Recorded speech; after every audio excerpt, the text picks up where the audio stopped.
ఈ war situation గురించి క్లియర్గా అర్థం కావాలంటే మనం 1968లోకి వెళ్ళాలి.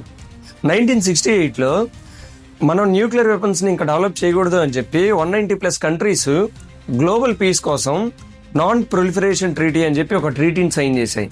ఈ ట్రీటీలో 1968 కంటే ముందు ఎవరి దగ్గర అయితే న్యూక్లియర్ వెపన్స్ ఉన్నాయో వాళ్ళు అలానే ఉంచుకోవచ్చు. అండ్ 1968 తర్వాత అసలు న్యూక్లియర్ వెపన్స్ ని ఎవరు డెవలప్ చేయకూడదు అని చెప్పి ఈ ట్రీటీని సైన్ చేశారు. బట్ ఇరాన్ అప్పట్లో ఈ ట్రీటీని సైన్ చేసింది అండ్ రీసెంట్ గా ఈ ట్రీటీని వైలేట్ చేస్తూ న్యూక్లియర్ వెపన్స్ ని డెవలప్ చేయడం అయితే స్టార్ట్ చేసింది. అండ్ ఇది తెలుసుకున్న ఇజ్రాయెల్ కానీ యుఎస్ కానీ ఎప్పటికైనా ఇజ్రాయెల్కి యుఎస్కి థ్రెట్టే అని చెప్పి యుఎస్ ఈ ట్రీటీని వైలేట్ చేస్తూ న్యూక్లియర్ వెపన్స్ ని డిజైన్ చేస్తున్నారని చెప్పి అమెరికన్ B-2 బాంబర్స్ ని దించి ఈ న్యూక్లియర్ ఫెసిలిటీస్ మొత్తాన్ని నేలమట్టం చేసింది.